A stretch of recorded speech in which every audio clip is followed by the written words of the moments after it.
রমজান আর মাত্র কয়েকদিন পরই,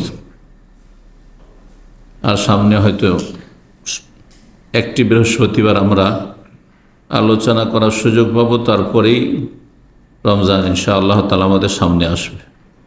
আল্লাহ রাব্বুল আলামিন আমাদের এই সময়গুলিতে যেন বরকত দান করেন এবং সহি সালামত সুস্থতার সাথে, ঈমানের সাথে, তাকওয়ার সাথে আল্লাহ রমজানে পৌঁছার তৌফিক দান করেন। মোবারক রমজানে পৌঁছার আগে আমরা বিভিন্ন পাপের কারণে, অন্যায়ের কারণে, সীমা লঙ্ঘনের কারণে যে আমরা নিজে ময়লা আবর্জনার মতো, যেমন শরীরে ময়লা আবর্জনা লেগে যায়, মানুষকে পরিষ্কার পরিচ্ছন্ন হইতে হয়, গোসল করতে হয়, ঠিক তেমনি মানুষ মাত্রেই ভুল ত্রুটি হবেই, আর গুনাহ আমাদের আছে আর হচ্ছে। কারো বড় গুনাহ হচ্ছে, আবার কারো বড় কাবিরা গুনাহ না থাকলেও সাগিরা গুনাহ তো অবশ্যই আছে। কুল্লু বানি আদম খাত্তা, নবী সাল্লাল্লাহু আলাইহি ওয়াসাল্লামের হাদিস। প্রতিটি আদম সন্তান ভুল করে থাকে। ভুলের সংশোধনের আল্লাহ সুযোগ দিয়েছেন। এটি আল্লাহ রাব্বুল আলামিনের নেয়ামত, অনুগ্রহ, যে সংশোধনের সুযোগ রয়েছে।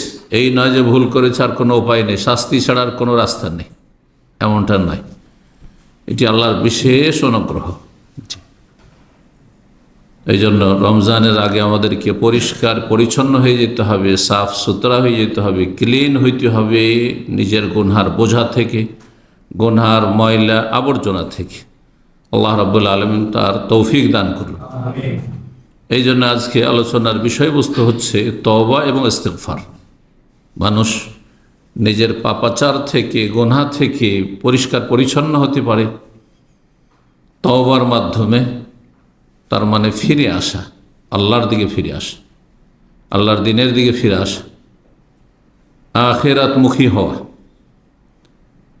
জান্নাতের দিকে ফিরে আসা, জাহান্নাম থেকে, আল্লাহর আযাব থেকে, আল্লাহর অসন্তুষ্টির কথা কাজ থেকে মুখ ফিরিয়ে নেওয়া।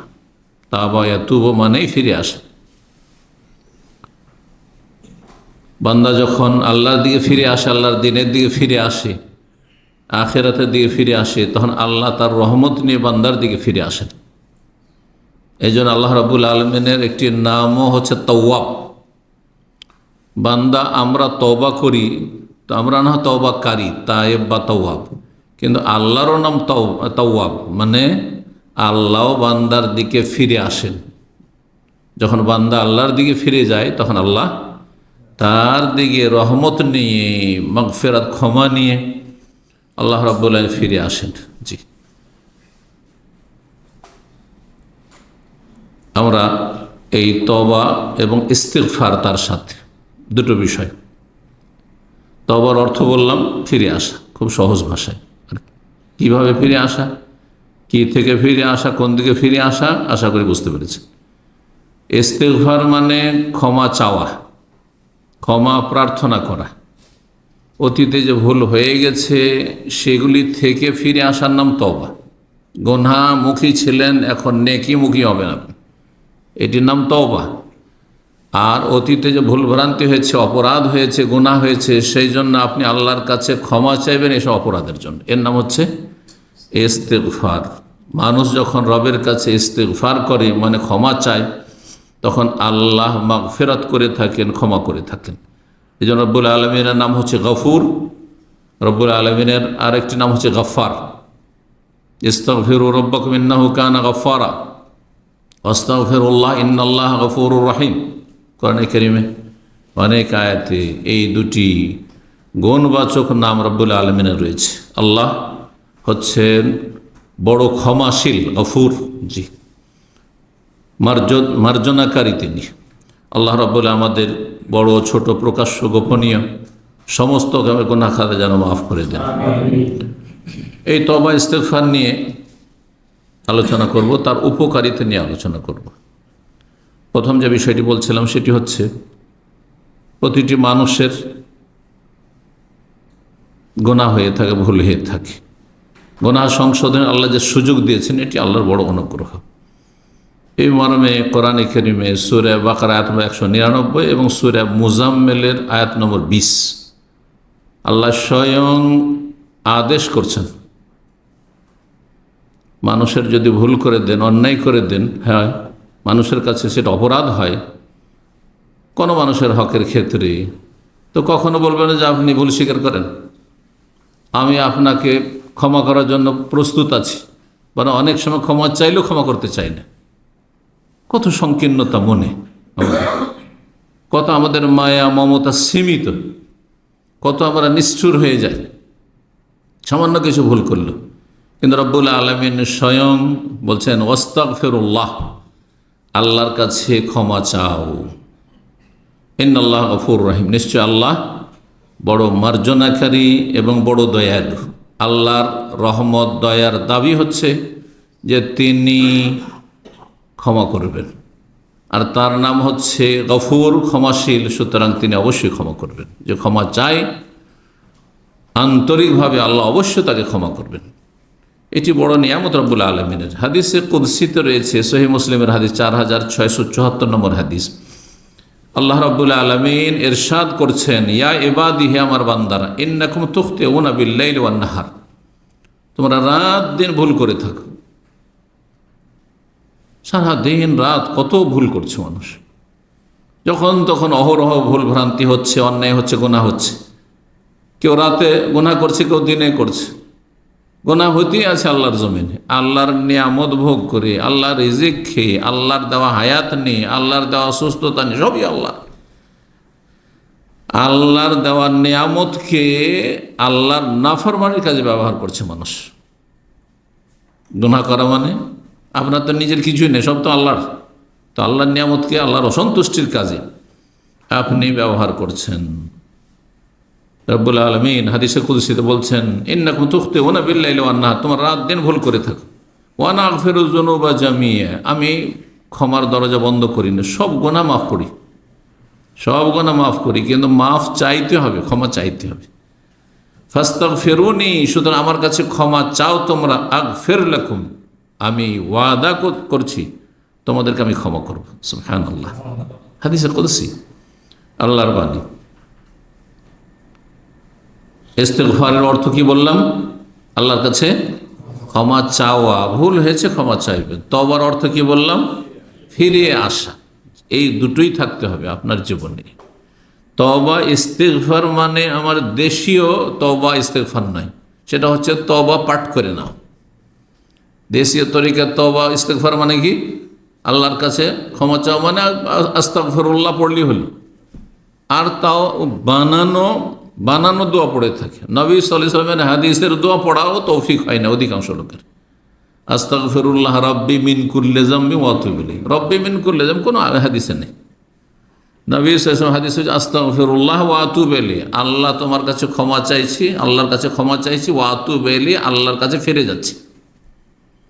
ওয়া আতুবু ইলাইহি, আস্তাগফিরুল্লাহ আল্লাযী লা ইলাহা ইল্লা হুয়াল হাইয়ুল কাইয়্যুম ওয়া আতুবু ইলাইহি, কালেমা তাওহীদের ওসিলায়, লা ইলাহা ইল্লাল্লাহর ওসিলায়। আল হাইয়ুল কাইয়্যুম ইসমে আজম বলা হয়েছে এই নামগুলিকে। আল্লাহর নাম আল হাই, আল কাইয়্যুম আয়াতুল কুরসিতে রয়েছে, সূরা আলে ইমরানের শুরুতে রয়েছে। এই নামগুলি আল্লাহর অত্যন্ত গুরুত্বপূর্ণ। ইসমে আজম কিছু হাদিসে বলা হয়েছে, ইসমে আজম সম্পর্কে আমার একটি আলোচনা আছে। এই নামগুলির ওসিলায়, আল্লাহর নামের ওসিলায় দোয়া করলে আল্লাহ দোয়া কবুল করে থাকেন। এগুলি হচ্ছে আপনার তওবা ইস্তিগফার কবুলের মাধ্যম, সহযোগী। গুনাহ থেকে তওবা করা আর আল্লাহর কাছে ক্ষমা চাওয়া, এর জন্য আবশ্যক হচ্ছে গুনাহ বন্ধ করা। তওবা করা মানে গুনাহ বন্ধ করতে হবে। আপনি তওবাও পাঠ করছেন আর সংশোধন করছেন না। ফরজে আপনার ত্রুটি আছে, ফজর পড়ছেন না, সূর্য উঠিয়ে দিচ্ছেন, ওই স্বভাবই থেকে গেল বদ স্বভাব। আর শুধু তওবা পাঠ করতে থাকেন, কাজ হবে? কখনো কাজ হবে না। নিয়তে খারাপই আছে যে রমজানটা আসছে, ভালো করে ইবাদতবন্দি করবো, তারপরে আবারও কুকুরের লেজের মতো যতই মালিশ করেন আবার আপন অবস্থায় ফিরে যাবে। তো আল্লাহ তো জানছেন অন্তরের কথা, তাহলে কি মাফ হবে? কখনো মাফ হবে না। এগুলি তওবা না। তওবা মানে যা হয়েছে হয়েছে। আমি দুনিয়ার উদাহরণ দিয়ে তওবাকে অনেকবারই বুঝিয়েছি যে রাস্তায় আমরা চলতে গিয়ে অনেক সব ভুল করে দিই। মানুষ এমন হাইয়ে উঠে যায় যে আর ইউটার্ন খুঁজে পায় না। আমার জীবনের প্রথম যখন রিয়াজ এসেছিলাম 1992 ছিল মনে হয়, সেই সময়টা মদিনার শেষ বছরের দিক ছিল। কিছু সাথী সঙ্গী ছিল বিভিন্ন দেশের, বসনিয়ার, যে বসনিয়া এক সময় জালেম কাফের খ্রিস্টানরা জুলম অত্যাচার করেছে, সীমাহীন জুলম অত্যাচার করেছে মুসলিম ভাই বোনদের উপর। সে বসনিয়ার সাথী সঙ্গীরা ছিল, তাদের সাথে কি গাড়িতে একটুর জন্য আল কাসিমের দিকে বেরিয়ে যাবে কি আল কাসিমে মদিনা যাবে কি রিয়াজ রোড, তাইফের রোড ধরে রিয়াজ থেকে 50 কিলোমিটার চলে যায়, রাস্তা শেষ হয় না, ইউটার্নই খুঁজে পাই না বেরিয়ে যাওয়ার পরে। সুবহানাল্লাহ। এখন হয়তো অনেকগুলি আপনি ইউটার্ন হয়েছে, আপনার হয়েছে, তারপরে ফিরে আসে। কিন্তু আপনি যখন জেনে যাবেন যে আমার যে গন্তব্যস্থান টার্গেট সেটা ভুল করে ফেলেছি, 1 মিনিটের জন্য আপনি লেট করবেন না তাড়াতাড়ি ফিরে আসার চেষ্টা করবেন? তাড়াতাড়ি যদি ফিরতে পারেন, একটা কাটিং পান, চলো যখন চলে এসছে আরও যায় 10-20 কিলো, যাবেন নাকি? 1 কিলোমিটারও যাবেন না, সাথে সাথে ফিরে আসবেন। কিন্তু মুসলিম জীবনে আপনি বহু পাপ করতে আছেন, বুঝছেন যে এগুলো পাপ অন্যায়, তারপরও সময় গড়িয়ে চলে যাচ্ছে, কখন যে মত চলে আসে, মালাকুল মত চলে আসে আর ধরে নিয়ে যায়। সুবহানাল্লাহ। ফিরে আসছেন না আপনি, ইউটার্ন করছেন না আপনি। এটা কোন তওবা হলো? এটা তওবা হলো না। তওবা আর ইস্তিগফার সম্পর্কে আরেকটি জানার বিষয়, সেটি হচ্ছে যে শুধু আপনার আমার পাপ থাকলেই তওবা ইস্তিগফার করে এমন কথা নয়। অনেকে মনে করে আমি কোন গুনাহ করেছি যে তওবা করব? গুনাহ করলে, পাপ করলে না ভুল স্বীকার করব তওবা করব? হ্যাঁ, পাপ করলেই না আল্লাহর কাছে ক্ষমা চাইব? না, এর বিপরীত কোরআন এবং হাদিসে শিক্ষা দেওয়া হয়েছে। আম্বিয়া রসুলগণকে আল্লাহ রাব্বুল আলামিন তওবা ইস্তিগফারের কথা স্মরণ করিয়েছেন, নির্দেশ দিয়েছেন, তারা করেছেন। জি, এই জন্য রাব্বুল আলামিন ইরশাদ করছেন সূরা মুহাম্মাদের 19, প্রতিটি মুমিন মুসলিমের জন্য আল্লাহ ক্ষমা চাইতে বলছেন। ওয়াস্তাগফির লিযামবিকা ওয়ালিল মুমিনিনা ওয়াল মুমিনাত। নবী সাল্লাল্লাহু আলাইহি ওয়াসাল্লামের কোন গুনাহ ছিল নাকি? কিন্তু আল্লাহ ওয়াস্তাগফির লিযামবিকা, হে নবী তোমার গুনাহের জন্য তুমি আল্লাহর কাছে ক্ষমা চাও। তাহলে গুনাহ থাক আর না থাক, গোনা সম্পর্কে আপনার জানা থাক আর না থাক যে আমার গোনা হয়েছে, পাপ হয়েছে, তারপরে কি করবেন? আপনি আল্লাহর কাছে ক্ষমা চাইবেন। আমরা আমাদের ফরজ আদায় করতে গিয়ে ফরজের কোয়ালিটিতে যে কিছু ঘাটতি থেকে যাচ্ছে, অবশ্যই থাকছে। পাপ থেকে বেঁচে থাকার ক্ষেত্রে হয়তো বেঁচে থাকছি, কিন্তু ওইভাবে বেঁচে থাকি না যেভাবে বেঁচে থাকা উচিত ছিল, তাতেও কিছু গাফিলতি হচ্ছে। অনেক সময় জায়েজ কাজটা বেশি সময় করে ফেলছেন। আপনাকে কি এই মূল্যবান সময় আল্লাহ হায়াতটা দিয়েছেন এই শুধু বৈধ জায়েজ কাজে সময় কাটাবার জন্য, টাইম পাস করার জন্য? এর চাইতে ভালো কাজ ছিল না? আরে জায়েজ কাজ বিভিন্ন জায়গাতে ঘোরাফেরা, যে সময়টা করলেন বা সময় কাটালেন, আপনি যে মোবাইল দেখছেন, ভালো জিনিসই দেখছেন মোবাইলে, শুধু দিনের কথা যদি শোনেন তাহলে এলেম শিখছেন, বাকি এমনি জায়েজ কিছু দেখছেন, বিভিন্ন জায়গার খবর দেখছেন, আপনি খবর শুনছেন, পড়ছেন, বিভিন্ন জায়গায় দেশে কোথায় কি হচ্ছে শুনছেন, কোনো নাজায়েজ কোনো আপনি কোনো ছবি দেখলেন না, কোনো কিছু দেখলেন না যেগুলো ইসলাম বিরোধী, তারপরে তো জায়েজ কাজে আপনি কাটালেন। এই জায়েজ কাজ আপনি দীর্ঘ সময় করবেন, এইটা আল্লাহ কি পছন্দ করেন? নাকি আল্লাহ পছন্দ করেন যে এই মূল্যবান আপনার এই হায়াতের মুহূর্তগুলি জিকির আজকারে কাটুক, কোরআন তেলাওয়াতে কাটুক, তাসবিহ তাহলিলে কাটুক, মানুষের উপকার করাই কাটুক, মানুষকে সময় দেন আপনি, ইত্যাদি ইত্যাদি, মানুষকে দেন শেখান আপনি। আল্লাহ যেন বোঝার তৌফিক দান করে বিষয়গুলো। কারণ অনেকে মনে করেছে আমি তো কোনো নাজায়েজ কাজ করছি না, ফেসবুক থেকে ভালোই তো দেখি, বিভিন্ন জায়গার খোঁজ খবর, দেশে কি হচ্ছে প্রতিদিন সকালে উঠেই দেখি। হ্যাঁ, এই কাজের জন্য সকালে উঠে আপনার জিকির আজকার ছিল না, কোরআন তেলাওয়াত ছিল না? হ্যাঁ, সারাদিন চলে গেল, কয়টি আয়াত পাঠ করেছেন আপনি? কয়টি আয়াতের তরজমা তাফসীর শিখেছেন আপনি? যদি রব জিজ্ঞেস করে, অবশ্যই জিজ্ঞেস করবেন। এই নিয়ামতগুলি কি জায়েজ কাজে, বৈধ কাজে কাটাবার জন্য? অনেকে টাকা পয়সা বেশি আছে, বৈধ কাজে, আপনি রেস্টুরেন্টে খাচ্ছেন, আরে বৈধ কাজে খরচ করার চাইতে আপনার জন্য কি ভালো ছিল যে আল্লাহর নিয়ামতকে আমি গরিব দুঃখী অভাবী আর দিনের কাজে, হ্যাঁ, ইসলামের প্রচার প্রসারে আমি খরচ করব? আপনাকে জবাব দিতে হবে না? এত সহজ বিষয় যে আমার পয়সা আমি তো কোনো নাজায়েজ কাজে খরচ করছি না।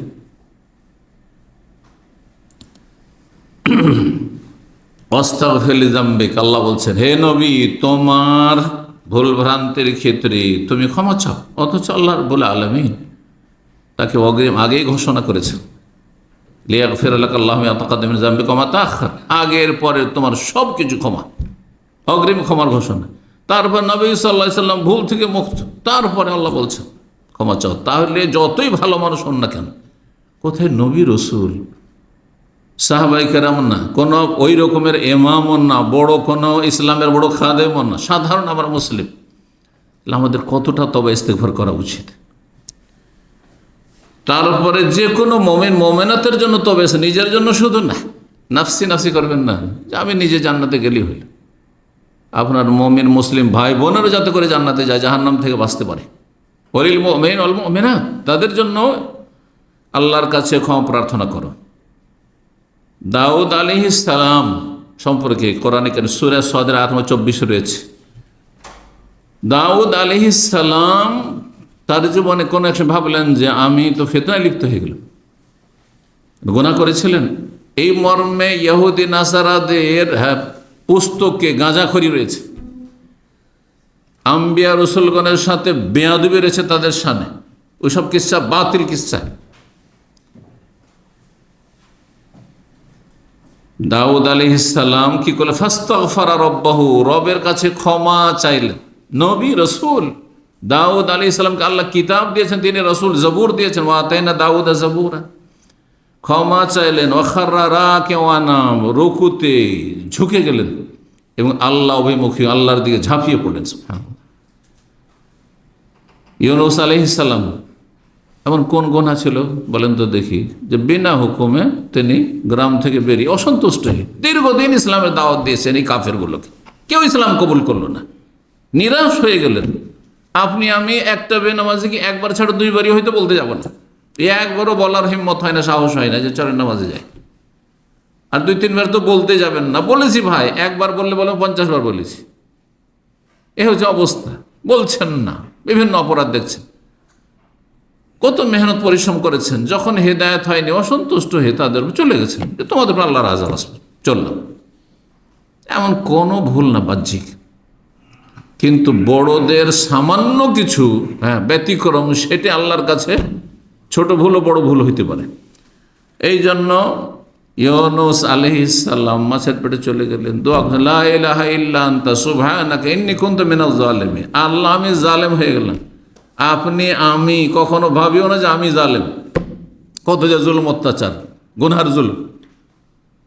জুলম কত প্রকার? কত প্রকার? 3 প্রকার।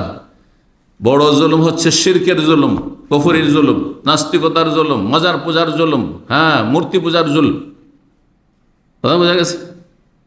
আর দ্বিতীয় জুলুম হচ্ছে জুলমুল ইবাদ, অন্যের উপর জুলুম, আল্লাহর বান্দা অন্যের উপর জুলুম অত্যাচার, অন্যের হক নষ্ট করা। তৃতীয় জুলুম হচ্ছে জুলম নফস, নিজের উপর জুলুম করা। আদম আলাইহিস সালাম কার ক্ষতি করেছিলেন? কারো জমি জায়গার ফসল খেয়েছিলেন, ফল খেয়েছিলেন? আল্লাহর রব শুধু নিষেধ করেছে এই গাছের খাবে না, তিনি ভুলে গেছিলেন। আর ওই ইবলিস শয়তানের প্ররোচনায় জানেন না যে ইবলিস শয়তান খুব হিতাকাঙ্ক্ষী ভেবেছেন, আর তারপরে খেয়ে ফেলেছেন। কি দোয়া করেছিলেন তওবার জন্য? রব্বানা যালামনা আনফুসানা, আল্লাহ আমরা জুলম করেছি, আমি আমার স্ত্রী হাওয়া জুলম করেছি নিজের উপর জুলম। তার যে কোনো গুনাহ করেন না কেন আপনি আপনার উপর জুলম করছেন, আপনি আপনার ক্ষতি করছেন, এটা সবসময় মনে রাখতে হবে। যখন এই কথাটি সবসময় স্মরণ থাকবে যে একটি গুনাহ করা মানে কারো ক্ষতি করে, আমার ক্ষতি করলাম। আর নিজের ক্ষতি জ্ঞানী মানুষ কখনো করতে চাইবে, একটা পয়সার ক্ষতি চাইবেন না আপনি। একটা পয়সা পকেট থেকে একটা রিয়াল পড়ে যা কেউ চাইবেন? কখনো চাইবেন না। একটা পয়সা লস হোক ব্যবসা বাণিজ্যে, একটু হোঁচট খান, কেউ চাইবেন দুনিয়াতে? কেউ চান না দুনিয়াতে ক্ষতি, কোনো ক্ষেত্রে ক্ষতি চান না। আর যে কোনো গুনাহ করা মানে নিজের উপর জুলম করা, নিজের ক্ষতি করা। নিজের ক্ষতি নিজেই করছে যারা গুনাহে লিপ্ত থাকছে। আল্লাহ মাফ করুন, আল্লাহ সংশোধনে তৌফিক দান করুন, গুনাহমুক্ত হওয়ার তৌফিক দান করুন। সহিহ বুখারীতে হাদিস রয়েছে আবু হুরায়রা রাদিয়াল্লাহু তাআলা আনহু থেকে, রাসূলুল্লাহ সাল্লাল্লাহু আলাইহি ওয়াসাল্লাম দিনে কতবার করে আল্লাহর কাছে ক্ষমা চাইতেন? 100 বারের হাদিস রয়েছে, আর একটি হাদিস 70-এর অধিক। উদ্দেশ্য নির্দিষ্ট সংখ্যা নয়, উদ্দেশ্য হচ্ছে অনেকবার। যেমন আমরাও নিজের ভাষায় কথা বলি, তখন বলি হ্যাঁ অনেকবারই কোনো কাজ করেছেন, আরে আমি 50 বার গেছি, আমি শতবার গেছি, বলছেন না? ঠিক ওই রকমই সংখ্যার আধিক্য দেখানো উদ্দেশ্য এখানে। মানে বহুবার তিনি দিনে আল্লাহর কাছে ক্ষমা চাইতেন। আবু হুরায়রা বলছেন, সামিআতু রাসূলুল্লাহ সাল্লাল্লাহু আলাইহি ওয়াসাল্লাম ইয়াকুল, আমি রাসূলুল্লাহ সাল্লাল্লাহু আলাইহি ওয়াসাল্লামকে বলতে শুনেছি, ওয়াল্লাহি, আল্লাহর কসম করে বলছি, ইন্নী লা আস্তাগফিরুল্লাহ ওয়া আতুবু ইলাইহি, আমি আল্লাহর কাছে ক্ষমা চাই এবং তওবা করি, ফিল ইয়াউমি আকসার মিন 70 মাররা, দিনে 70 বারের অধিক। অন্য রিওয়ায়াতে রয়েছে ফিল ইয়াউমি 100 মাররা। আর এক হাদিসে রাসূলুল্লাহ সাল্লাল্লাহু আলাইহি ওয়াসাল্লাম এক ফিল মাজলিসিল ওয়াহিদ, একই জায়গায় 5-10 মিনিট সাথী সঙ্গীদের সাথে বসে আছেন। এই নয় যে গল্প গুজবই চলছে, হ্যাঁ দিন দুনিয়ার কথাই চলছে শুধু, না, মাঝে মাঝে কথার ফাঁকে ফাঁকে আস্তাগফিরুল্লাহ ওয়া আতুবু ইলাইহি বা রব্বিগফিরলি ওয়া তুব আলাইহি ইন্নাকা আনতাত তাওয়াবুর রহিম, এইভাবে হাদিস রয়েছে। রব্বিগফিরলি, আল্লাহ আমাকে ক্ষমা করে দাও, ওয়া তুব আলাইহি, আমার তওবা কবুল করো, ইন্নাকা আনতাত তাওয়াবুর রহিম, তুমি তওবা কবুলকারী, তওবা গ্রহণকারী এবং দয়ালু। জি। আবু বকর সিদ্দিক রাদিয়াল্লাহু তাআলা আনহু রাসূলুল্লাহ সাল্লাল্লাহু আলাইহি ওয়াসাল্লামের কাছে একদিন বললেন যে আমাকে এমন একটি দোয়া শিখিয়ে দেন যে দোয়াটি আমার সলাতের ভিতরে নামাজে করব। চিন্তা করুন, মানুষ যদি বলে যে কোনো একটি দোয়া, তাহলে সবচেয়ে গুরুত্বপূর্ণটা না শিখাবেন? তাহলে সবচেয়ে গুরুত্বপূর্ণ দোয়া আপনার দুনিয়া চাওয়া নয়, আপনার রুজি রিজিক চাওয়া নয়, আপনার সুস্থতা চাওয়া নয়, কি চাওয়া? ক্ষমা চাওয়া। আল্লাহ যেন ক্ষমা করে দেন, কারণ আল্লাহ মাফ করে দিলে যতই ভুল হোক না কেন, হ্যাঁ আল্লাহ আযাব দেবেন না, কবর আযাব দেবেন না, জাহান্নামের আযাব দেবেন না, এবং হিসাবে গিয়ে ফাঁসবেন না। এই জন্য হাদিসটি সহিহ বুখারীতে রয়েছে, সহিহ মুসলিমে রয়েছে। আবু বকর সিদ্দিক রাদিয়াল্লাহু তাআলা আনহু স্বয়ং হাদিসটি বর্ণনা করছেন। আন্নাহু ক্বালা রাসূলুল্লাহ সাল্লাল্লাহু আলাইহি ওয়াসাল্লাম, তিনি একবার রাসূলুল্লাহ বললেন, আল্লিমনি দুআন আদউ বিহি ফি সলাতি, আমাকে একটি দোয়া শিখিয়ে দেন যে দোয়াটি আমি যখন সালাত আদায় করব, ফরজ নফল যে কোনো সালাত, তাতে যেন সেই দোয়াটি বিশেষভাবে আমি করতে পারি। কালা কুল, নবী সাল্লাল্লাহু আলাইহি ওয়াসাল্লাম বললেন, বলো এই দোয়া, আল্লাহুম্মা ইন্নী যালামতু নাফসি যুলমান কাসীরা ওয়া লা ইয়াগফিরু যুনুবা ইল্লা আনত ফাগফিরলি মাগফিরাতাম মিন ইনদিকা ওয়ারহামনি ইন্নাকা আনতাল গফুরুর রহিম। যেটিকে আমাদের দেশের বাংলা ভাষীরা অধিকাংশই শুধু এইটিকে দোয়ায়ে মাসুরা বলে, এইটা আবার ভুল। দোয়ায়ে মাসুরা মানে হাদিসে বর্ণিত যে কোনো দোয়া, এমনকি কোরআনের দোয়া দোয়ায়ে মাসুরা, আল্লাহ থেকে মাসুর, এর আগে বলেছি আলোচনাতে। আল্লাহ থেকে বর্ণিত মাসুর আনিল্লাহ, আর রসুল থেকে বর্ণিত মাসুর আন রাসূলিল্লাহ সাল্লাল্লাহু আলাইহি ওয়াসাল্লাম, রাসূলুল্লাহ সাল্লাল্লাহু আলাইহি ওয়াসাল্লাম থেকে বর্ণিত মাসুর আসার থেকে, আসার মানে বর্ণিত হাদিস। জি। আর কোরআনিক, আর হাদিস হচ্ছে আল্লাহ রাসূল সাল্লাল্লাহু আলাইহি ওয়াসাল্লাম বাণী, আর কোরআন হচ্ছে আল্লাহর বাণী। এই দোয়ার অর্থটি বলে দিই, কারণ এই দোয়াটি আপনারা পড়ছেন, কোথায় পড়ছেন? তাশাহুদে, শেষ তাশাহুদে, হ্যাঁ আত্তাহিয়াত পড়ার পরে আর দরুদ পড়ার পরে তারপরে পড়ছেন।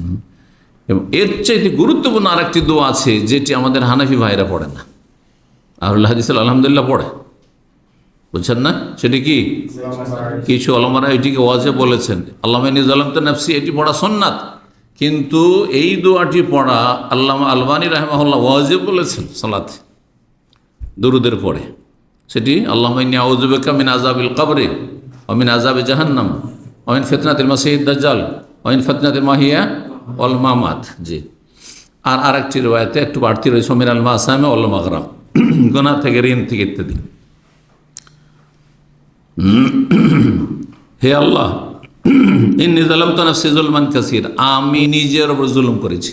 আবু বকর সিদ্দিক রাদিয়াল্লাহু তাআলা আনহু দোয়া শেখাচ্ছে, আমি নিজের উপর জুলুম করেছি, যেমন তেমন বলছে জুলমান কাসির, অনেক জুলুম করেছি।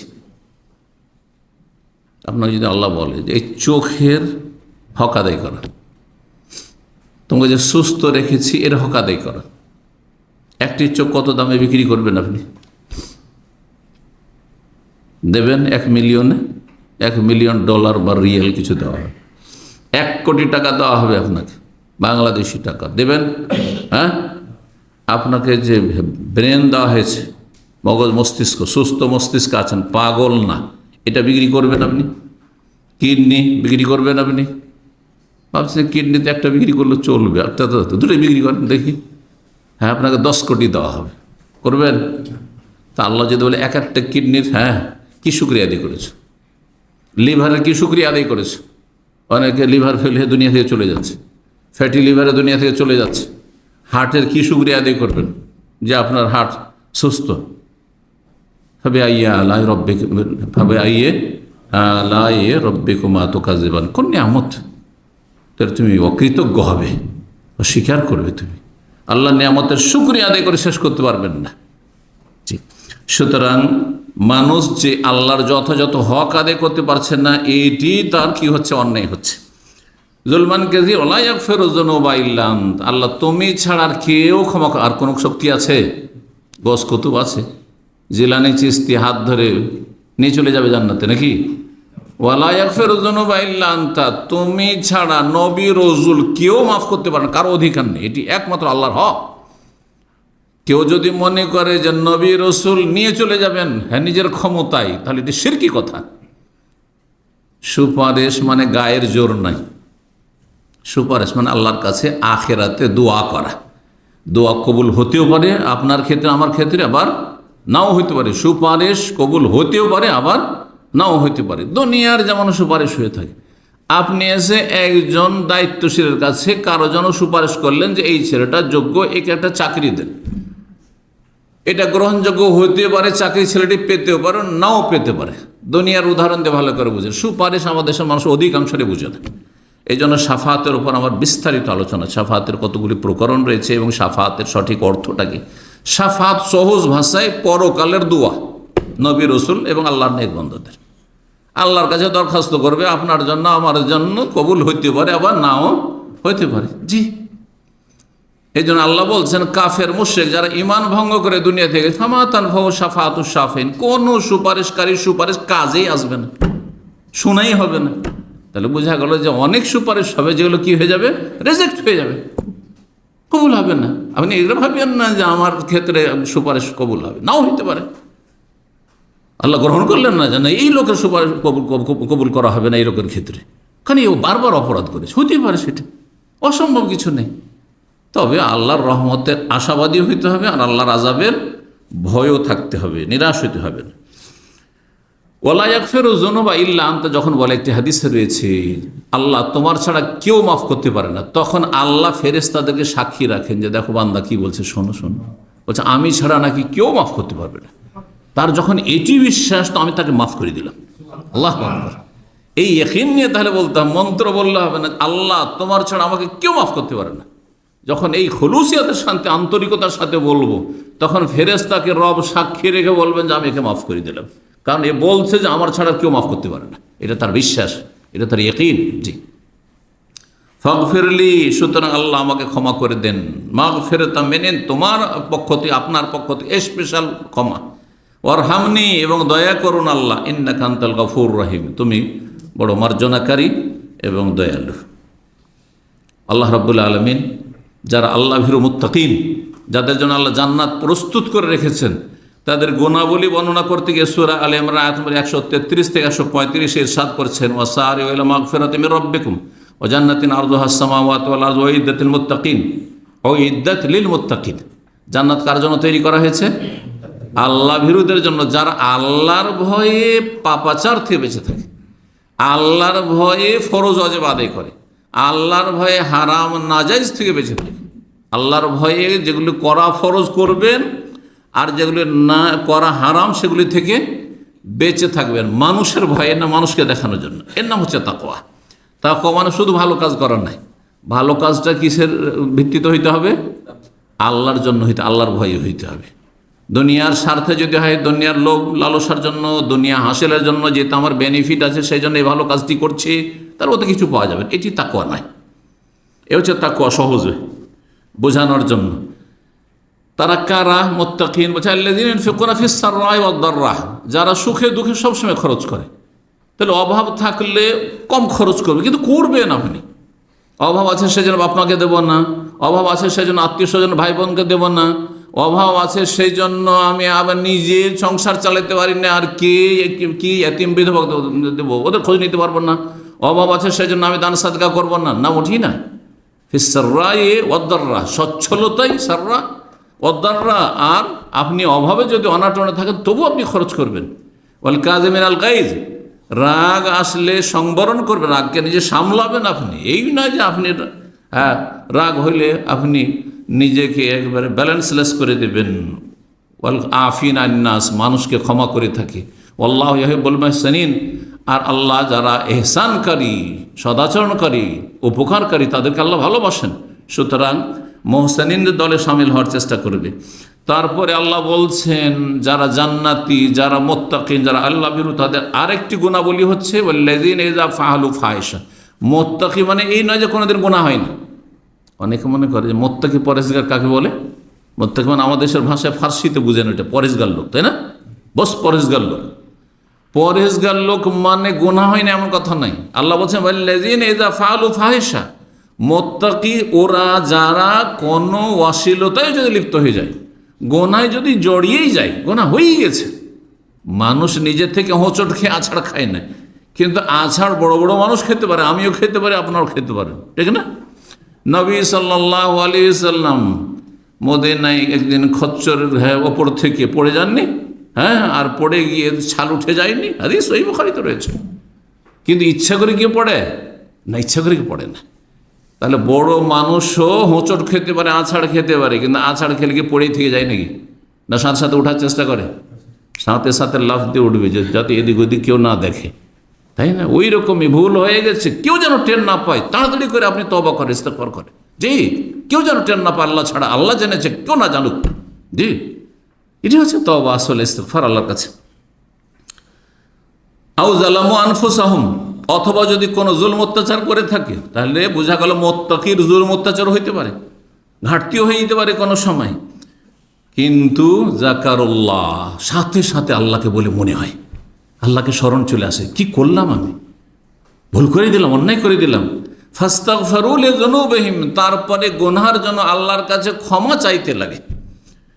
আর এটা বিশ্বাস করে ওমাই ইয়াগফিরু যুনুবা ইল্লাল্লাহ, আল্লাহ ছাড়া কেউ ক্ষমা করতে পারে না। সুবহানাল্লাহ, এই আয়াতে বলা হচ্ছে আল্লাহ ছাড়া কেউ ক্ষমা করতে পারে না। এটি কার বিশ্বাস? যারা মুত্তাকি, পরেজগার, আল্লাহ ভীরু, জান্নাতি, তাদের বিশ্বাস। ওয়ালাম ইউসিরু আলা মা ফাআলু, আর মুত্তাকিন যারা আল্লাহ ভীরু, তারা অহরহ গুনাহ করেন না। এটাও যেন না হয় আমি খুব পরেজগার লোক, তাহাজ্জুদ পড়ি, আর অহরহ গীবত করছেন আপনি, অহরহ আপনি বিভিন্ন ফিতনায় পড়ে আছেন, অহরহ হারাম রোজগার করছেন, না, মুত্তাকি না আপনি। আল্লাহ ওয়ালাম ইউসিরু আলা মা ফাআলু, যা করেছে একবার হয়তো করেছে, মানুষ বারবার আছাড় খায় না। এক জায়গায় যদি আঘাত খান তো কখন আর আঘাত খাবেন না। কখনো কখনো দেখা যায় যে কোনো জায়গায় হয়তো এখানে একদিন আঘাত খেয়ে নিয়েছেন, হয় এরকম না? অনেক সময় কি হয়, আঘাত খেয়ে যায় আমরা,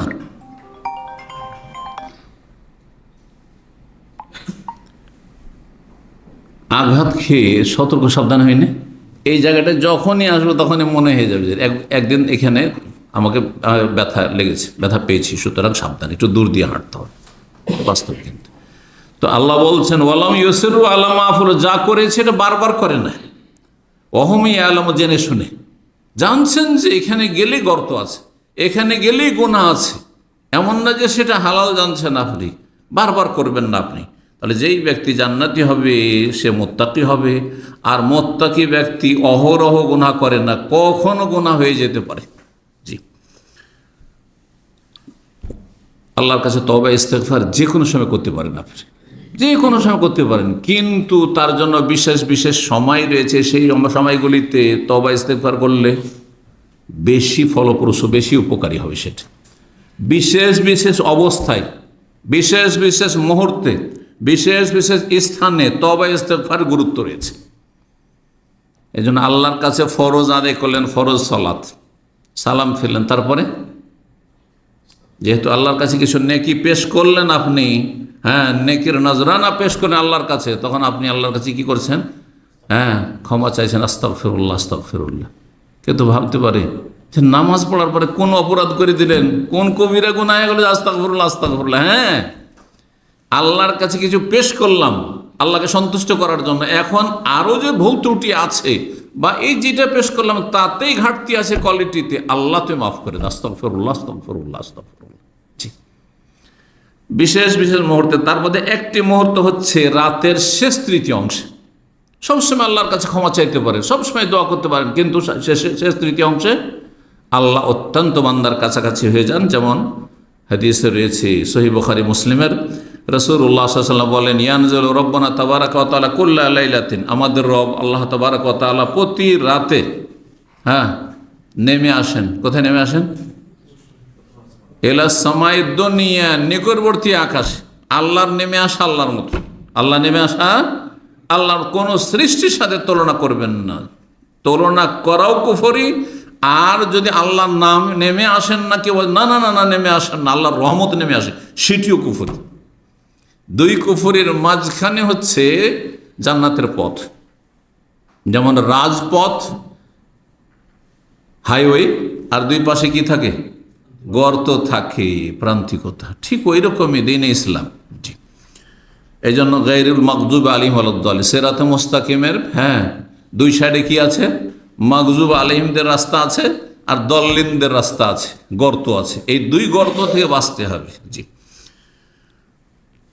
আল্লাহ রাব্বুল আলামিনের অবতরণ আল্লাহর মতো, সেটিকে অস্বীকার করলেও ঈমান থাকে না, আর সেটা হ্যাঁ আমাদের মতো বললেও ঈমান থাকে না, সাবধান। জি, কখন? হিনা ইয়াবকা সুলুসুল লাইল, যখন শেষ তৃতীয় অংশ অবশিষ্ট থাকে রাতের, সুলুসুল লাইল আখির। আর আল্লাহ কি বলেন? মাইয়াদউনি ফাস্তাজিব লাহু, কি আমার কাছে দোয়া করবে তার দোয়া কবুল করব। মাইয়াসআলুনি ফাউতিয়াহু, কি আমার কাছে চাইবে তাকে আমি দেব। মাইয়াস্তাগফিরুনি ফাগফির লাহু, কি আমার কাছে ক্ষমা চাইবে তাকে আমি ক্ষমা করব। এইভাবে আল্লাহ রাব্বুল আলামিন ডাক দিতে থাকেন। বান্দা যখন ঘুমিয়েই থেকে যায় গাফেল উদাসীন হয়ে, আল্লাহর কাছে চাই না, তখন আল্লাহ বলেন হতভাগা, অসন্তুষ্ট হন রাব্বুল আলামিন। তোমাকে সুযোগ দিলাম, তারপর সুযোগ নিলেন, হতভাগা। এখন আলোচনা করব আল্লাহর কাছে ক্ষমা চাইলে তার উপকারিতা সম্পর্কে। অনেক উপকারিতা রয়েছে, মাত্র কয়েকটি উপকারিতা আজকে বয়ান করব। প্রথম হচ্ছে, দুনিয়ার বরকত কে চান না? দুনিয়ার বরকত কে চান না? বয়সে বরকত, আল্লাহ আমাকে সুন্দর আয়ু দিক, দীর্ঘায়িত করুক, সুস্থতার সাথে রাখুক, নিরাপদ রাখুক, হ্যাঁ, এগুলি হচ্ছে জীবনের বরকত। সচ্ছল রাখুক, অভাবমুক্ত রাখুক, ঋণগ্রস্ত না হয়, হ্যাঁ, ইনকাম সোর্স নেই আর অসহায় হয়ে গেছে এমনটা যেন নয়। সবাই চাইছেন, তাই না? তো যদি আল্লাহর কাছে বরকত চান, ধন সম্পদে বরকত, ছেলে মেয়ে, তো কে চায় না যে আমার ছেলে মেয়েগুলো মানুষ হোক? সবচেয়ে বড় চিন্তা আজকাল ছেলে মেয়ে মানুষ করা। কোটি কোটি টাকা মানুষ খরচ করছে ছেলে মেয়ে মানুষ করার জন্য। তারপর অধিকাংশ লোকের ছেলে মেয়ে অমানুষ হয়ে যাচ্ছে, সব ব্যর্থ হয়ে যাচ্ছে। কেউ হয়তো ভুল পথে চেষ্টা করছে, ভাবছে দুনিয়ার উন্নতি আসল উন্নতি, যার ফলে সে ব্যর্থ। আর না হলে হয়তো দিনের ক্ষেত্রে সে চেষ্টা করেছে, কিন্তু চেষ্টা করে ফল হয়নি। আল্লাহর ফয়সালা সব কিছুর উপর। নূহ আলাইহিস সালাম যখন নিজের জাতিকে দীর্ঘ কত বছর ইসলামের দাওয়াত দিয়েছিলেন? 950 বছর, কোরআনে কারীমের ভাষায় রয়েছে। তখন তাদেরকে বিভিন্নভাবে উৎসাহিত করেছেন, বিভিন্নভাবে আকৃষ্ট করার চেষ্টা করেছেন ঈমান ইসলামের দিকে, কিন্তু পারেননি। তার একটি পয়েন্ট ছিল, নূহ আলাইহিস সালাম বলেছিলেন, ফাকুলতু, আমি বললাম তাদেরকে, আল্লাহ ইস্তাগফিরু রাব্বাকুম, তোমাদের রব আল্লাহর কাছে তোমরা ক্ষমা চাও, তওবা ইস্তেগফার করো। ইন্নাহু কানা গাফফারা, তার নাম হচ্ছে গাফফার, বড় মার্জনাকারী। ইউরসিলিস সামা আলাইকুম মিদরারা, আকাশ থেকে মুষলধারে বৃষ্টি হবে। আর বর্ষা বৃষ্টি না হলে কোনো প্রাণী খেতে পাবে না, পিপাসায়, ক্ষুধায়, হ্যাঁ, সমস্ত সৃষ্টি মারা যাবে। যদি দুর্ভিক্ষ নেমে আসে, মানুষ মারা যাবে, সমস্ত জীবজন্তু মারা যাবে। ইউরসালিস সামা আলাইকুম ইদরারা, ফসল হবে, হ্যাঁ, চাষাবাদ হবে, হ্যাঁ, চাল ডাল আসবে, কোথা দিয়ে আসবে? যখন ফসল হবে না মাঠে ঘাটে, তখন ব্যবসা চলবে, দোকানপাট চলবে, কিছু সব অচল হয়ে যাবে, সব অচল হয়ে যাবে। রাজাধীরা যারা বেঁচে থাকবে, হ্যাঁ, তাদের কাছে যেহেতু জাতীয় সম্পদ আছে, টাকা পয়সা আছে, তা দিয়ে কতদিন চলবে? কোথায় পাবে চাল ডাল, খাদ্যদ্রব্য ইত্যাদি, পানীয়? আল্লাহু আকবার। ইউরসালিস সামা আলাইকুম মিদরা, আকাশ থেকে মুষলধারে আল্লাহ বৃষ্টি দেবেন। জি, আর কি করবেন? ওয়ায়ুমদিদকুম বিআমওয়ালি ওয়া বানিন, তোমাদেরকে আল্লাহ সাহায্য করবেন, মদদ করবেন ধন সম্পদ, আমওয়াল, ধন সম্পদ দিয়ে। কে ধন সম্পদ চাই না? আজকাল অধিকাংশ মানুষের মুখ্য উদ্দেশ্য হচ্ছে পয়সা। পয়সা হলে মনে করে খুব সুখী, আরে কিছু থাক আর না থাক, খেতে পারে না, কিন্তু পয়সা আছে, মনে করছে ওতেই সুখ, হয়তো, কিন্তু সুখ শান্তি পায় না, সুখ শান্তি পায় না। ঈমান ছাড়া কোথাও সুখ শান্তি নেই, আল্লাহ ভীরুতা ছাড়া কোথাও সুখ শান্তি নেই, আল্লাহর সাথে সুসম্পর্ক ছাড়া কোনো সুখ শান্তি নেই, মনে রাখবেন। আর কি? ওয়াবানিন, আর সন্তান সন্ততিও দেব। বানিন মানে ছেলে সন্তান, কিন্তু উদ্দেশ্য শুধু ছেলে সন্তান নয়। মানুষের স্বভাব হচ্ছে মেয়ে সন্তানের চাইতে বেশি ছেলে সন্তানকে প্রাধান্য দিয়ে থাকে। ছেলে সন্তান বেশি উপকারী হবে, থাকবে, হ্যাঁ, আমার পাশে দাঁড়াবে, বার্ধক্যের লাঠি হিসাবে, এইসব কথা চিন্তা করে, সেই জন্য আল্লাহ বলেছেন। কিন্তু কখনো কখনো ব্যতিক্রম হয়, এই জন্য আল্লাহ কোরআনে এটাও বলেছে, না আবা ওকুম আবনা ওকুম লা তাদরুনা আইয়ুহুম আকরাবু লাকুম নাফা, তোমাদের বাপ দাদা তোমাদের জন্য বেশি উপকারী হবে না ছেলে মেয়ে উপকারী হবে, কেউ জানো না। হতে পারে তোমার ছেলেগুলো অমানুষ হলো, হ্যাঁ, এক প্লেট ভাত খেতে দিল না, কিন্তু মেয়েটাই তোমার শেষ জীবনে তোমার পাশে দাঁড়ালো। অনেক সময় এরকম হচ্ছে। সুতরাং আল্লাহ যা দিচ্ছেন ছেলেদের আর মেয়েদের, তাতে সন্তুষ্ট থাকবেন। এই সন্তুষ্ট থাকলেই হয়তো আল্লাহ রাব্বুল আলামিন সেই সন্তুষ্টির ওসিলায়, যে আল্লাহর ফয়সালাতে সন্তুষ্ট, তাতে হয়তো আল্লাহ কন্যা সন্তান এত বরকত দিয়েছেন যে আপনার পারিবারিক সুখ শান্তির শেষে নেই, সুখ শান্তির শেষে নেই। কিন্তু যখনই আপনি অসন্তুষ্ট হবেন, মনটা মাঝে মাঝে খারাপ হচ্ছে, শুধু মেয়ে, শুধু মেয়ে, ছেলে একটাও হইল না, তখন আল্লাহ হয়তো আপনার জীবন থেকে বরকতকে ছিনিয়ে নেবেন, অশান্তির শেষ থাকবে না, আপনার নিয়ত খারাপ হওয়ার কারণে। এই বিষয়টি আমাদেরকে সবসময় চিন্তা করা উচিত, নিজের ফায়দায় এবং নিজে ক্ষতি থেকে বাঁচার জন্য। ওয়াজআলাকুম জান্নাত, আর মানুষ বাগবাগানের মালিক হতে চায়। জি, যারা বড় বড় পয়সাওয়ালা, তাদের বিশাল বিশাল ফার্ম রয়েছে, হ্যাঁ, আর বাগান রয়েছে, কারো আম বাগান রয়েছে, কারো লিচুর বাগান রয়েছে, কারো খেজুর বাগান রয়েছে, হ্যাঁ, আল্লাহ বাগানও দেবেন। ওয়াজআলাকুম আনহারা, নদী নালা আল্লাহ ব্যবস্থা করবেন, নদী নালা প্রবাহিত করবেন। জি, যারা আমাদের দেশের গ্রামে গঞ্জে পয়সাওয়ালা, তাদের প্রত্যেকের বিশাল বিশাল পুকুর রয়েছে, আছে না নেই? জি, পুকুর থাকাটাকে, হ্যাঁ, একটা সুখের সামগ্রী মনে করা হয়তো, যে নিজের, হ্যাঁ, নিজের পুকুরের মাছ খাই আমরা, কখনো বাজারের মাছ খাই না। এসব কথা আমাদের দেশের পয়সাওয়ালা গৃহস্থ যারা মহাজন, তাদের কাছ থেকে আমরা ছোটোকালে দেখেছি। জি, সূরা হুদে আল্লাহ বলছেন, সূরা নূহের আয়াত নম্বর 10 থেকে 12 আয়াতগুলি শোনাইলাম। সূরা হুদের আয়াত নম্বর 3 শুরুতে রয়েছে এই আল্লাহর কাছে ক্ষমা চাওয়ার ফায়দা সম্পর্কে, উপকারিতা সম্পর্কে। ওয়ানিস্তাগফিরু রাব্বাকুম, হুদ আলাইহিস সালাম তার জাতিকে বলেছিলেন। জাতির নাম কি ছিল? হুদ আলাইহিস সালামের জাতি আদ সম্প্রদায়। আদ সম্প্রদায় প্রাচীন যুগের এইসব কম ছিল আরব দেশে।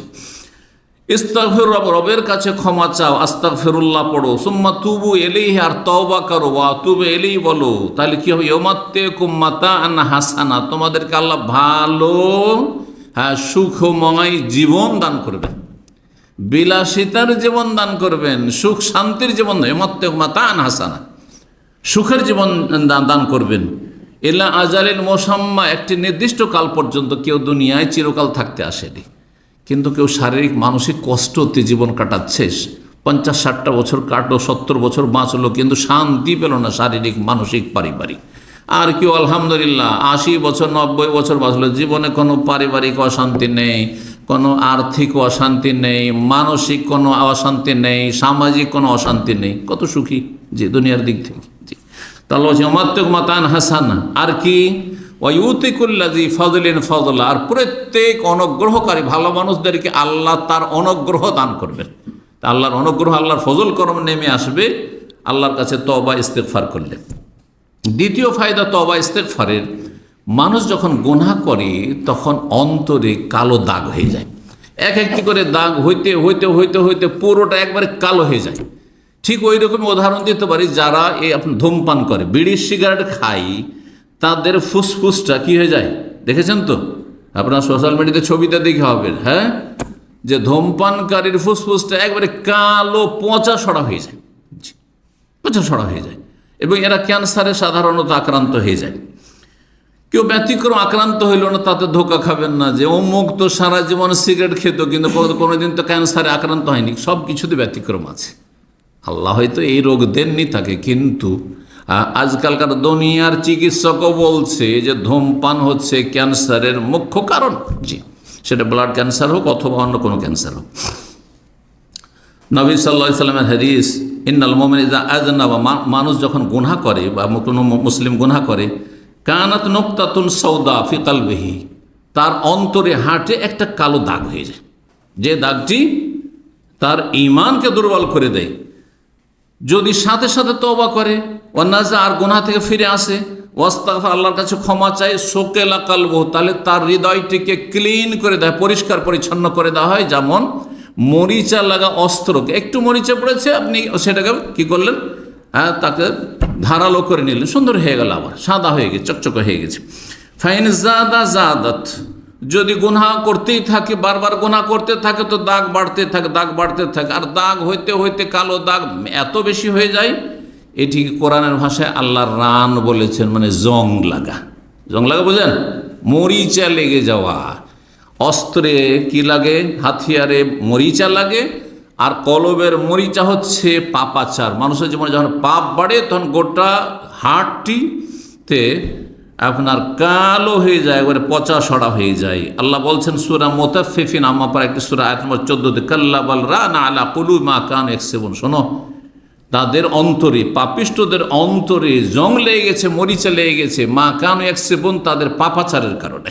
জি, রাসূলুল্লাহ সাল্লাল্লাহু আলাইহি সাল্লামের হাদিস, তিনি বলেন, ইন্নাহু লা ইউগানু আলা কলবি, নবী সাল্লাল্লাহু আলাইহি সাল্লাম বলছেন, আমার অন্তরে মাঝে মাঝে একটু কি হয়ে যায়, দাগ হয়ে যায়। সুবহানাল্লাহ, ইউগানু আলা কলবি। দেখেন, যত সাদা কাপড়, তাতে সামান্য একটু, এই যে সাদা কাপড়, নতুন যখন প্রথম এটি, হ্যাঁ, কাপড়টি আমি ব্যবহার করছিলাম, তখন একেবারে ধবধবে সাদা ছিল, তাই না? কিন্তু পুরনো হওয়ার সাথে ময়লা নেই, তারপরে কেমন লাগছে, হ্যাঁ, একটু ডিসকালার লাগছে না? তো নবী সাল্লাল্লাহু আলাইহি ওয়াসাল্লাম বলছেন, আমার অন্তরেও দাগ হয়। তার মানে এই নয় যে নবী সাল্লাল্লাহু আলাইহি ওয়াসাল্লাম গুনাহ হয়। ওয়া ইন্নী লা আস্তাগফিরুল্লাহ, আর আমি আল্লাহর কাছে ক্ষমা চাইতে থাকি, ফিল ইয়াউমি মিআতা মাররা, 100 বার করে। এই যে হাদিস চলে 100 বার করে। আল্লাহ রাব্বুল আলামিন মানুষকে দুই ভাগে ভাগ করেছেন। এক দল হচ্ছে তওবাকারী, আর এক দল হচ্ছে জালেম। দুই ভাগ, যত মানুষ আছে দুই ভাগে বিভক্ত আল্লাহর কাছে এই আয়াত। ওমাল্লাম ইয়াতুব ফাউলাইকা হুমুজ জালিমুন, যারা তওবা করবে না তারা হচ্ছে জালেম। তাহলে তওবাকারীদের দলে যদি শামিল হইতে পারেন তাহলে আপনি জালেম না। আর যদি আপনার জীবনটা চলে যাচ্ছে, গোটা দিন চলে গেল, 24 ঘন্টা কোনো তওবা ইস্তেগফার নেই, এবং বিভিন্ন গুনাহ হইলো, তারপরও তওবা ইস্তেগফার না, অন্যায় কথা মুখ দিয়ে বেরিয়ে গেল, তওবা ইস্তেগফার নেই, তাহলে জালেম, বড় জালেম অথবা ছোট জালেম। বড় অপরাধ করলে বড় জালেম, আর ছোট অপরাধ করলে ছোট জালেম, কিন্তু জালেমদের অন্তর্ভুক্ত। সূরা হুজরাত আয়াত নম্বর 11। রাসূলুল্লাহ সাল্লাল্লাহু আলাইহি হাদিস, ইন্নাল্লাহা ইয়াবসুতু ইয়াদাহু বিল-লাইল, আল্লাহ রাতে তার মোবারক হাতকে প্রশস্ত করেন, সম্প্রসারিত করেন, লিয়াতু মুসিয়ান নাহার, যাতে করে দিনে যারা গুনাহ করেছে তারা তওবা করতে পারে। আল্লাহ চান যে যারা দিনে ভুল করেছ, সন্ধ্যা হইল, রাত এখনই তওবা করো, রাত কাটাইও না, রাত পার করিও না। আর কি করেন বলছেন, ওয়ায়াবসুতু ইয়াদাহু বিন-নাহার, দিনের বেলাও আল্লাহ হাতকে সম্প্রসারিত রাখেন, লিয়াতু মুসিউল-লাইল, যারা রাতে গুনাহ করেছে, সকাল হয়েছে, তাড়াতাড়ি করে তওবা করে নাও, হাত্তা তাতুলু আশ-শামসু মিন মাগরিবা, যতক্ষণ পর্যন্ত পশ্চিম দিক থেকে সূর্য না উদয় হচ্ছে ততক্ষণ তওবার দরজা খোলা আছে। তাহলে তওবা দরজা কখন বন্ধ হয়ে যাবে? সমস্ত বিশ্বের মানুষের সামনে, যখন পশ্চিম দিক থেকে হঠাৎ করে সূর্য উঠে যাবে। আর প্রতিটি মানুষের ক্ষেত্রে তওবার দরজা বন্ধ হবে কখন? যখন আমি মালাকুল মউতকে দেখে নেব। মালাকুল মউত চলে এসছে, এখনো আপনার রূহ বেরিয়ে চলে যায়নি, রূহ আছে কিন্তু দেখতে পাচ্ছেন, এক্ষুনি বের করে নেবে। এখন হয়তো আপনার তবার বলার সুযোগ আছে, কিন্তু তবার দরজা বন্ধ হয়ে গেছে, তবার দরজা বন্ধ হয়ে গেছে। কারণ আর দুনিয়ার জগতে না, আপনি আখিরাতের জগৎ দেখে নিয়েছেন, মালাকুল মউতকে আপনি প্রত্যক্ষ করে নিয়েছেন, দেখতে পেয়ে নিয়েছেন। এই জন্য ফেরাউন কিন্তু তওবা করেছিল কখন? যখন দেখছে এখন মরণ নিশ্চিত, আযাবের ফেরেশতাকে দেখে নিয়েছে আর ডুবছে, ধ্বংস হচ্ছে। আল্লাহ কি বলছেন? আল্লাহ এখন তওবার সময়, ওয়াকাদ আসাইতা কাবলু, সারা জীবন তুমি এইরকমই নাফরমানি করতে থাকলে, ওয়াকুনতা মিনাল মুফসিদিন, আর ফাসাদ সৃষ্টি করলে, বিশৃঙ্খলা সৃষ্টি করলে, কত অশান্তি করলে।